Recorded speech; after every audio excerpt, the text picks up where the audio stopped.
오늘 말씀은요, 우리가 듣기에 조금 거북스러운 말씀입니다. 왜냐하면 심판과 멸망에 대한 메시지거든요. 하나님이 이런 사람들 가만히 두지 않겠어. 심판하겠다고 하시는 말씀입니다. 우리가 성구 영신 예배 드리면서 새해에 대한 어떤 기대와 소망을 가지고 말씀 뽑기를 합니다. 한 말씀이라도 붙잡고 살도록 하기 위해서 말씀 뽑기를 하지요. 그런데 거기 뽑힌 말씀들은 대개 어떤 말씀들인 건가요? 축복의 말씀, 소망의 메시지를 담고 있는 말씀입니다. 그런데 오늘 본문과 같은 말씀은 거의 없죠. 그런데 여러분 잘 아셔야 될 것이 뭐냐면 하나님의 말씀은 어떤 것은 내 입맛에 맞으니까 받아들이고 어떤 것은 내 생각에 맞지 않으니까 거부한다면요. 그런 사람은 하나님의 말씀보다 자기 생각, 자기 감정이 더 중요한 사람입니다. 참 신자라고 할 수가 없어요. 하나님의 어떠한 말씀에도 아멘으로 받으시고 순종하시기를 축복합니다.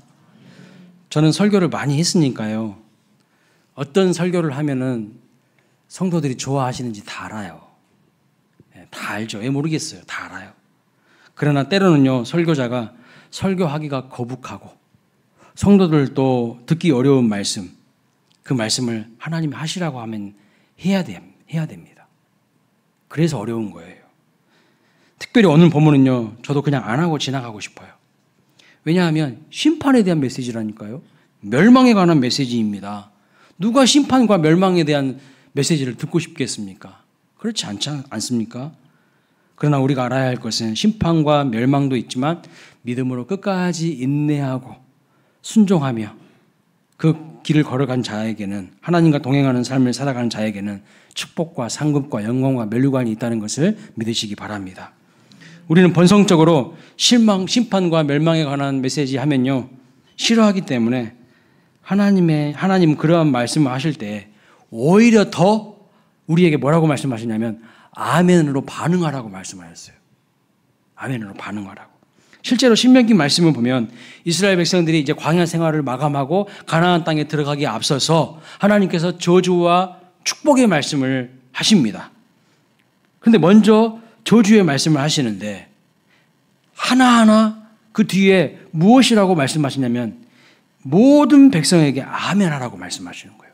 모든 백성에게 아멘하라고 지시하시는 것을 볼 수 있어요. 자, 신명기 27장 15절부터 19절을 보시는데요. 제가 15절, 여러분 16절 이렇게 해서 19절까지 한번 교독을 해보겠습니다.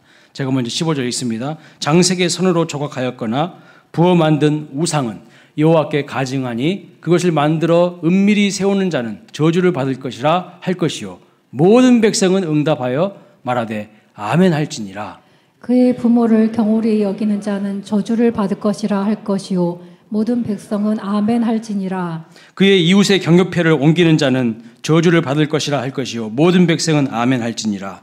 맹인에게 길을 잃게 하는 자는 저주를 받을 것이라 할 것이요 모든 백성은 아멘 할지니라. 객이나 고아나 과부의 송사를 억울하게 하는 자는 저주를 받을 것이라 할 것이요 모든 백성은 아멘 할지니라. 아멘. 이렇게 해가지고 26절까지 계속해서 저주에 관련된 말씀을 하시는데 그 끝에는 뭘 말씀하고 있습니까? 모든 백성은 아멘 하라고 말씀하고 있어요. 아멘 하라고. 그래서 마지막 26절 말씀 보면 이렇게 말합니다. 이 율법의 말씀을 실행하지 아니하는 자는 저주를 받을 것이라 할 것이요 모든 백성은 아멘 할지니라. 총 12번에 걸쳐서요 계속해서 아멘 하라고 강조해서 말씀하는 것을 볼 수가 있습니다. 더욱 비교되고 대조되는 것은 신명기 28장에서는 이제 축복에 대한 말씀을 하시는데 여러분 신기한 게 아멘 하라는 말이 없어요. 축복에 대해서는요 아멘 하라는 말씀이 없어요. 자, 신명기 28장 1절부터 6절 우리 같이 한번 처음부터 읽어보겠습니다. 시작. 내가 내 하나님 여호와의 말씀을 삼가 듣고 내가 오늘 내게 명령하는 그 모든 명령을 지켜 행하면 내 하나님 여호와께서 너를 세계 모든 민족 위에 뛰어나게 하실 것이라. 내가 내 하나님 여호와의 말씀을 청종하면 이 모든 복이 내게 임하며 내게 이르르니 성읍에서도 복을 받고 들에서도 복을 받을 것이며 내 몸의 자녀와 내 토지의 소산과 내 짐승의 새끼와 소와 양의 새끼가 복을 받을 것이며 내 강주리와 떡반죽 그릇이 복을 받을 것이며 내가 들어와도 복을 받고 나가도 복을 받을 것이니라. 아멘. 근데 오늘 말씀에는요, 이 축복의 말씀에는 아멘 하라는 후렴구가 없어요. 하나님의 말씀을 순종하면 복 주시겠다는 말씀이 나오는데 한 번도 아멘 하라는 말씀이 없습니다.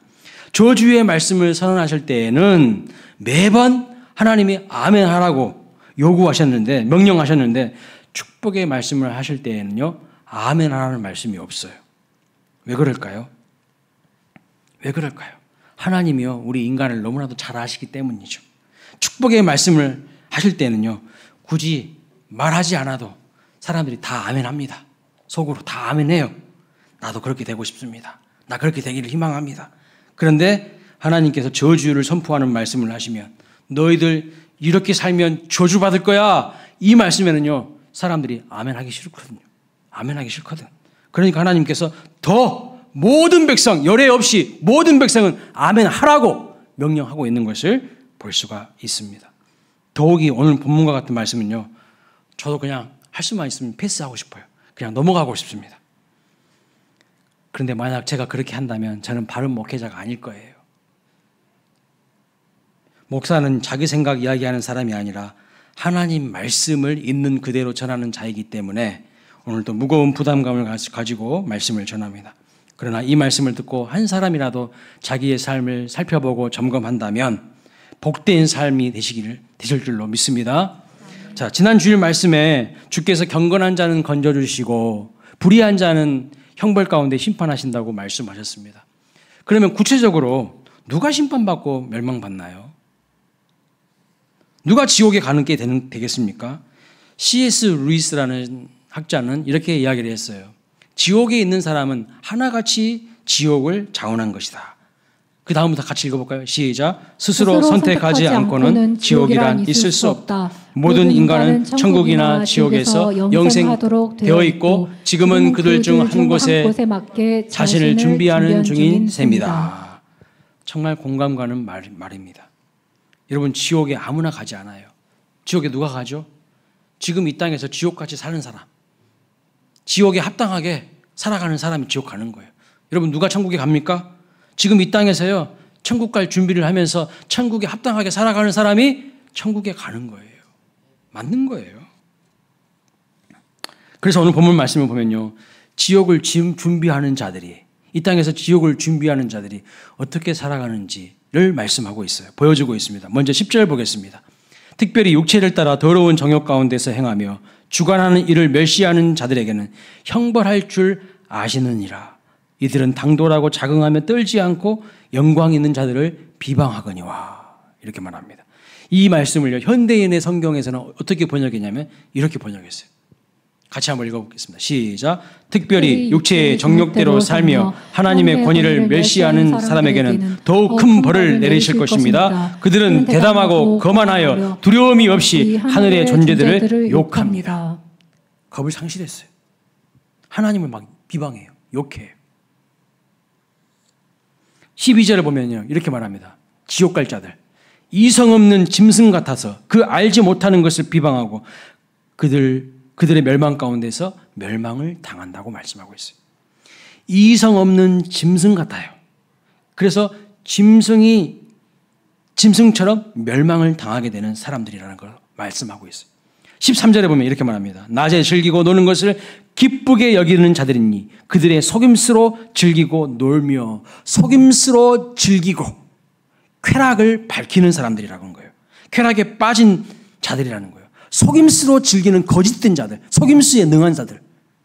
14절은요, 음심이 가득한 눈을 가지고 범죄하기를 그치지 아니하고 굳세지 못한 영혼들을 유혹하며 탐욕에 연단된 마음을 가진 자들이니 저주의 자식이라. 저주의 자식들은요, 어떤 사람들인가? 음란한 사람들이고요, 탐욕스럽고 믿음이 약한 자들을 유혹하여서 바른 믿음으로 자라가지 못하게 하는 사람이라는 뜻이에요. 바른 믿음으로 자라가지 못하게 해요. 18절 말씀 보면 그들이 허탄한 자랑의 말을 토하며 그릇되게 행하는 사람들에게서 겨우 피한 자들을 음란으로서 육체의 정욕 중에서 유혹하는도다. 이 사람들의 특징이 뭡니까? 허탈한 말로 자기 자랑하는 사람들이라는 거예요. 음란함으로 육체의 정욕에 빠지게 하는 사람들입니다. 그러니까 이 사람들의 특징이 뭐냐면요, 허탈한 말로 자기 스펙을 자랑해요. 자기의 이력을 자랑해요. 세상에서 거둔 성공을 자랑합니다. 근데 하나님의 말씀대로 살려고는 하지 않아요. 하나님의 말씀에는 뿌리 내리지 않아요. 세상에서 부귀영화 누리고 좋은 대학 가고 출세하고 이런 것으로 자기 자랑하기 바빠요. 그런데 하나님의 말씀, 하나님의 뜻이 무엇인가에 대해서는요, 관심도 없어요. 실상 그들은 말씀 안에 뿌리 내리지 못한 자들입니다. 그래서 그들이 추구하는 게 뭐예요? 육체의 정욕, 안목의 정욕, 이생의 자랑을 추구하는 자들이라는 뜻이죠. 다시 말하면 하나님의 영광과는요, 아무런 상관없는 삶을 살아가는 거예요. 하나님과는 아무런 연관 없는 삶을 살아가는 거예요. 그냥 자기 만족이에요. 자기 배부르고 자기의 안일함을 위해서 살아가는 사람이라는 거예요. 교회를 다니는 이유도, 이런 사람들이 교회를 다닐 수도 있습니다. 교회를 다니는 이유도, 신앙생활을 하는 이유도 그저 자기 자신을 위한 하나의 수단이고 하나의 도구일 뿐이에요. 뭐가요? 신앙이 그냥 복받기 위한 하나의 도구인 거예요. 19절을 보면 이렇게 말합니다. 그들에게 자유를 준다 하여도. 무슨 말이냐면 거짓 교사들이 자유라는 이름으로 성도들을요, 유혹한다는 거예요. 뭐 이렇게 그렇게 힘들게 살아. 그렇게 살지 마. 자유롭게 살아. 그렇게 이야기한다는 거예요. 세상에 빠지고 육체의 정욕에 빠져 살도록 유혹한다는 겁니다. 그러나 참되게 하나님의 말씀을 가르치는 자들은요, 어떻게 말합니까? 죄에 맞서 피 흘리기까지 싸우라고 가르치는 거예요. 참된 목자는, 참 교사는 죄에 맞서 피 흘리기까지 싸우라고 말해요. 근데 거짓 교사들은요, 뭘 그렇게 힘들게 살아. 그냥 자유롭게 살아. 말씀도 무시하고 살아. 그렇게 가르치는 거예요. 여러분, 어떤 사람이 죄의 종일까요? 이런 사람들이 바로 죄의 종이라고 말씀합니다. 자유를 들먹이면서 결국 하나님의 말씀대로 살지 않고 자기 욕심과 정욕을 위해서, 자기 안위를 위해서 살라고 하는 자들을 조심해야 된다고 말씀하고 있는 거예요. 여러분, 물고기는 어디서 살아야 되죠? 물고기는 물에 살아야 되죠. 그런데 나는 물에 사는 거 지겨워. 땅에 살 거야. 그럼 땅에다 갖다 놓으면 살 수 있습니까? 바로 죽어요. 바로 죽는다고. 땅으로 나오는 것을 자유라고 말하지 않습니다. 중앙선을 넘어서 반대편 차선으로 역주행하는 것을 자유라고 말합니까?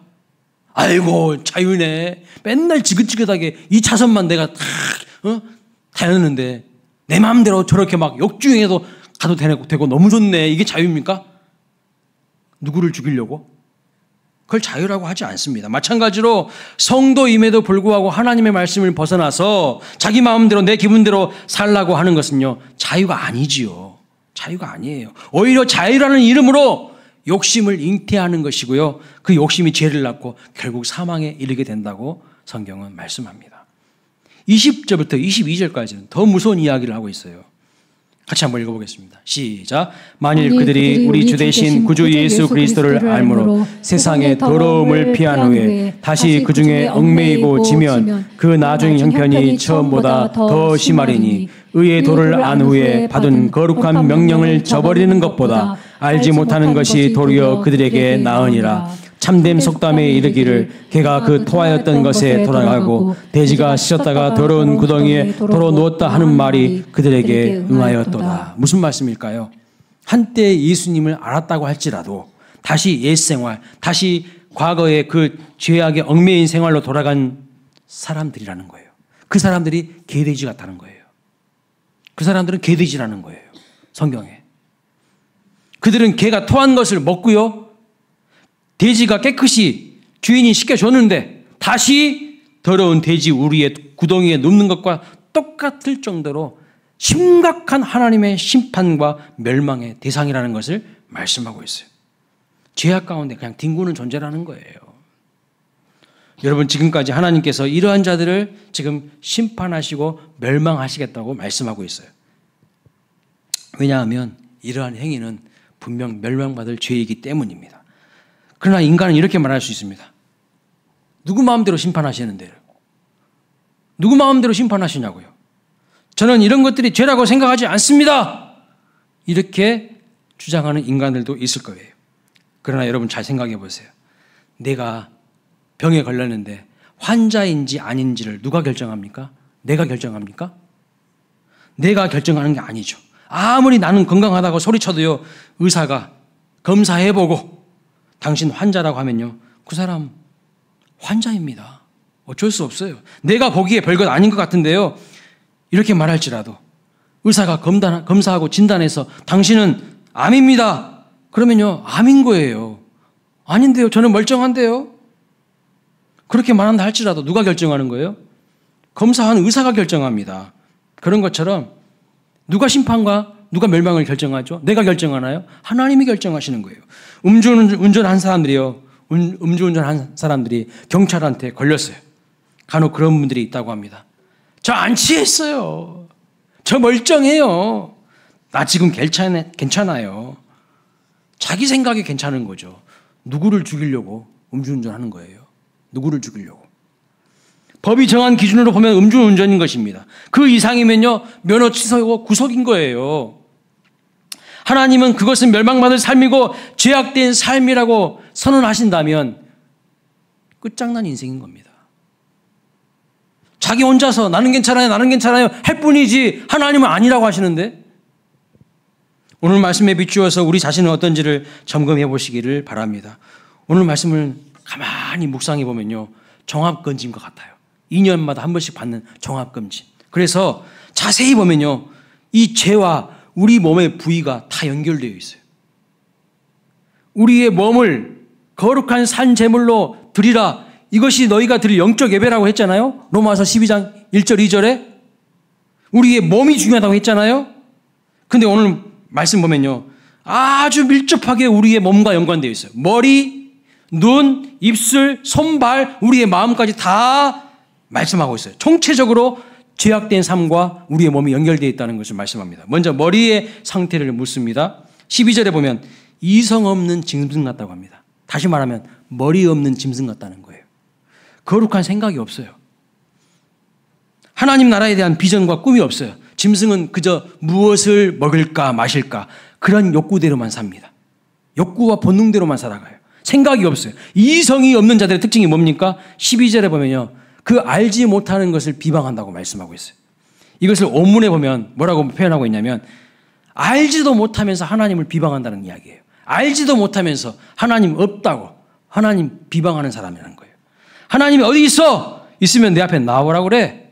이렇게 말하는 사람들이 바로 이성 없는 짐승과 같은, 머리 없는 짐승과 같다고 말씀하고 있어요. 하나님은 인간을 창조하시고 다른 짐승과는 구별되게 인간에게 뭘 주셨습니까? 이성을 주셨어요. 짐승은 이성 없어요. 인간에게 이성을 주셨어요. 이성을 주시는 이유는 이성을 통해서도 하나님을 알 수 있도록, 하나님과 교제할 수 있도록, 하나님을 예배할 수 있도록 우리에게 이성을 주셨는데, 죄로 인하여서 이성이요, 제 기능을 하지 못하고 마비가 된 겁니다. 그래서 에베소서 4장 18절에 이렇게 말씀하죠.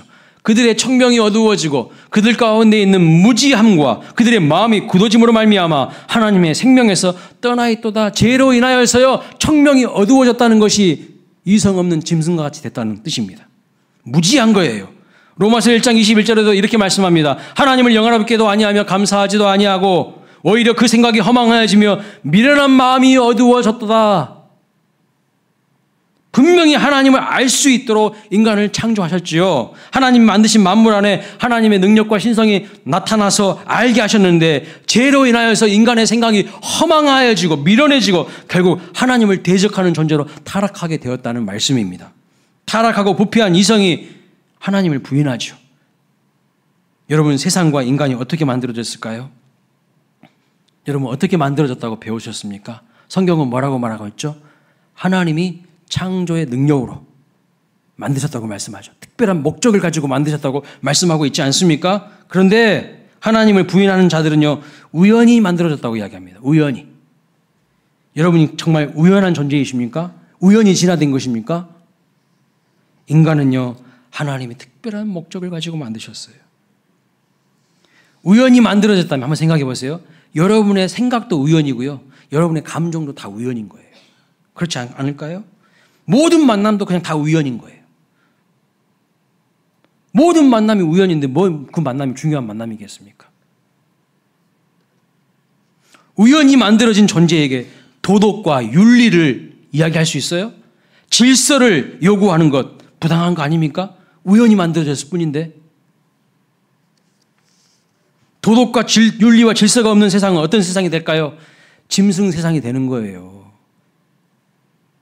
우연히 만들어진 존재에게 무슨 삶의 목표와 희망, 사랑을 말할 수 있겠어요? 우연히 만들어졌는데 무슨 목표가 있어요? 희망이 있고.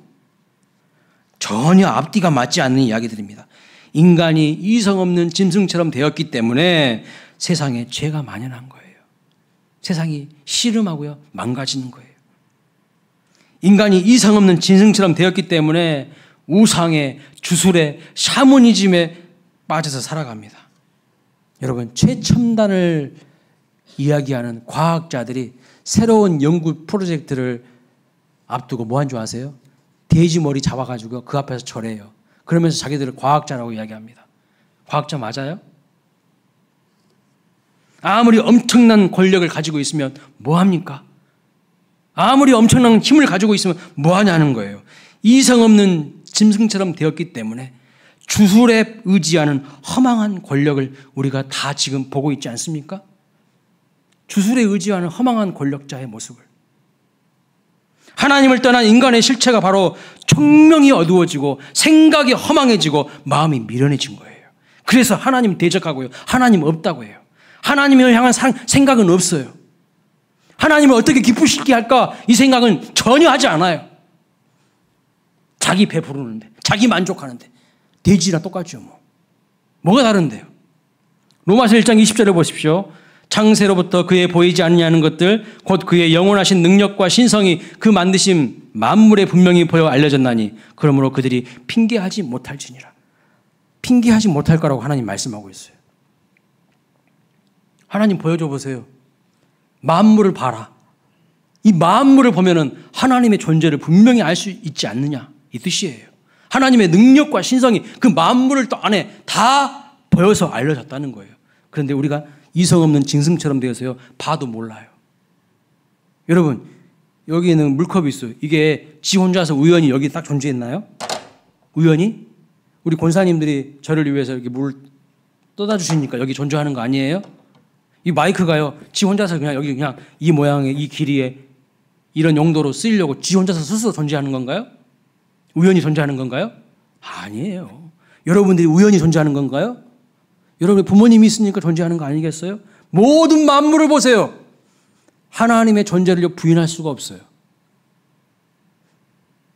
그런데 인간이 짐승처럼 되어가지고 하나님을 대적해요, 오히려. 하나님의 말씀을 오히려 무시해요. 비방한다고 말씀하고 있어요. 어처구니가 없는 일인 거죠. 만물을 보면 하나님을 인정하지 않을 수가 없습니다. 그러나 이성 없는 짐승처럼 된 인간은 그것이 보이지 않는 거예요. 우리는 하나님을 인정하고 예배하며 하나님을 영화롭게 하는 거룩한 하나님의 형상으로 지음받은 존재라는 것을 믿으시기를 바랍니다. 거룩한 이성으로 하나님을 생각하고 하나님을 기뻐하시는 일을 생각하시기를 주님의 이름으로 축원합니다. 짐승처럼 살지 않아야 되는 거예요. 그런데 오늘날 많은 사람들이 짐승이야, 짐승. 개돼지와 뭐가 다른데요? 이렇게 말하면 거북하시죠. 성경에 그렇게 말하고 있어요. 개돼지라고. 자, 머리는 그렇습니다. 그러면 눈은 어떨까요? 눈. 14절 말씀 보세요. 음심이 가득한 눈을 가지고 범죄하기를 그치지 아니하고. 눈에 음심이 가득하다는 거예요. 탐욕이 가득하다는 거예요. 마태복음 5장 8절에 보면 팔복 중에 여섯 번째 복이 뭡니까? 마음이 청결한 자는 하나님을 볼 것이라 했잖아요. 복이 있나니 하나님을 볼 것이라고 했어요. 그런데 음심이 가득한 눈에 보이는 것은 뭘까요? 더러운 것들만 보이는 거예요. 세상 욕망에 사로잡혀 허망한 것들만을 혹 바라보고 있지는 않으십니까? 그 다음 입술은 어떻습니까? 입술은 우리의 언어 생활에 관한 것인데 10절에 보면 이렇게 말합니다. 주관하는 이를 멸시하며 영광 있는 자들을 비방한다고 말합니다. 주관하는 이가 누구예요? 하나님이에요. 하나님을 멸시해요. 그리고 하나님이 세우신 영광 있는 자들을, 주의 종들을 비방해요. 하나님이 세우신 자들을 비방해요. 뒷담화해요. 욕해요. 18절에 보면 허탈한 자랑의 말을 합니다. 이런 사람들은 하나님을 비방하며 하나님이 세우신 권위자들을 멸시하며 비방한다는 거예요.